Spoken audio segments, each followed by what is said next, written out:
in what is now known as Iraq, archaeologist and explorer Sir Austin Henry Layard discovered a library with 22,000 tablets containing what we know to be the earliest writings on Earth. The writings date back to over 6,000 years ago when the region was known as Mesopotamia, Sumer, and Babylon. Amongst these vast writings is a story which mirrors the book of Genesis in the Bible. It tells a story of a great flood which reshaped the face of the planet Earth and all of her inhabitants. It tells a story of a tower built and the creation of the spoken word.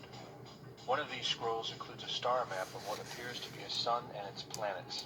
The writings include detailed descriptions and maps of our solar system matching what we know today and beyond. It includes a 10th planet in an orbit between Mars and Jupiter. It is written that the 10th planet Nibiru was thrust into our solar system and collided with the planet Tiamat. The remaining bulk of Tiamat over time became Eridu, the Earth as we know it, and the rest of her became the asteroid belt. In retrograde to the other 9 planets, Nibiru took orbit around our Sun in a long ecliptic or apogee. Lasting 3,600 years, it passes between Mars and Jupiter. In recent years, based on the patterns of our known solar system, astronomers have been looking for a planet with this same orbit. In search of this planet, they discovered the planet Pluto. The search continues. According to the ancient texts, this detailed information was given to them by the Anunnaki, or those who from heaven to earth came. They described the Anunnaki as a reptilian race of gods which came to the earth in fiery ships from their home planet of Nibiru, the 10th planet. It is written that these Anunnaki came to the earth to mine gold and other elements to serve in protecting the atmosphere of their distant home planet.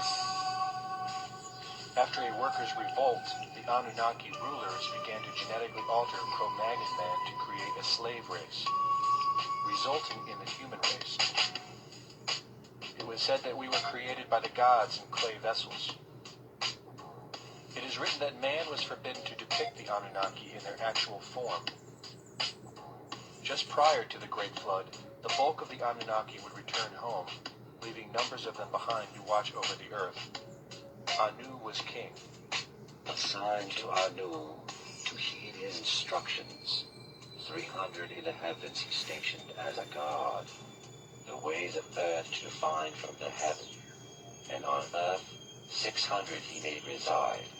After all their instructions had ordered, to the Anunnaki of heaven and of earth, he allotted their assignments.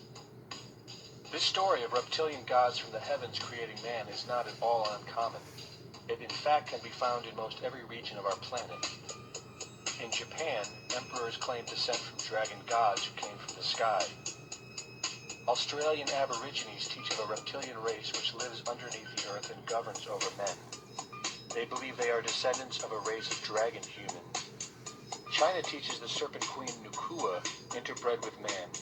India calls these reptilian gods Nagas and claim they seeded their royal families. Throughout the Middle East, it is believed a serpent race created man. The book of Genesis tells of giants who came from the heavens to breed with the daughters of man. They are called the Nephilim. In Africa, they call them Chitauri, children of the serpent. The royal kings of Africa claim descent from serpent gods who came from the sky. In South America, the Mayans teach that their ancestors were the people of the serpent. The Aztecs were said to be created by a serpent woman. In America, the Hopi Indians believe sky gods came to earth to breed with their women and referred to them as their snake brothers. The word Sioux means snakes, and Iroquois means serpents. It seems the only places you will not find this historical story is where the history has been methodically destroyed. The descendants of King Anu in Sumeria and Babylon can be traced throughout time. The pharaohs of Egypt were from the bloodlines of the Babylonian kings. The rulers of the Roman Empire can be traced to Egyptian hierarchy. All throughout Europe, the royal families can be traced back to the great Roman emperors. 34 of the presidents of the United States are directly descended from European royalty, with the remaining 8 who are only closely related to these same bloodlines. In 1934, President Franklin Roosevelt placed the Great Seal, originally created in 1782 by the Freemasons, on the dollar bill. Represented in the Great Seal is a pyramid and the all-seeing eye, known to be used by the elusive society, the Illuminati. Strung together in conspiratorial confusion are secret societies such as the Illuminati, the Freemasons, and the Bohemian Club. In 1917, National Geographic did a story on a place in Montreal, California called Bohemian Grove. The story reports a place where the world's elite, members of the Bohemian Club, retreat to in late July and conduct an ancient occult ceremony called the Cremation of Care. Every year in July, the world's leaders, media moguls, and members of the World Bank spend 2 weeks of what is known as a men-only retreat at the Grove. In the year 2000, BBC television show World of Wonder infiltrated Bohemian Grove with hidden cameras and aired the video on the BBC. The video shows the large mass of men donning red and black robes and once again conducting the Cremation of Care ceremony. The altar is at the base of a 200-foot owl, the Babylonian symbol of the god Moloch, the god of human sacrifice. In the video, a body is delivered upriver to the altar where it is set on fire.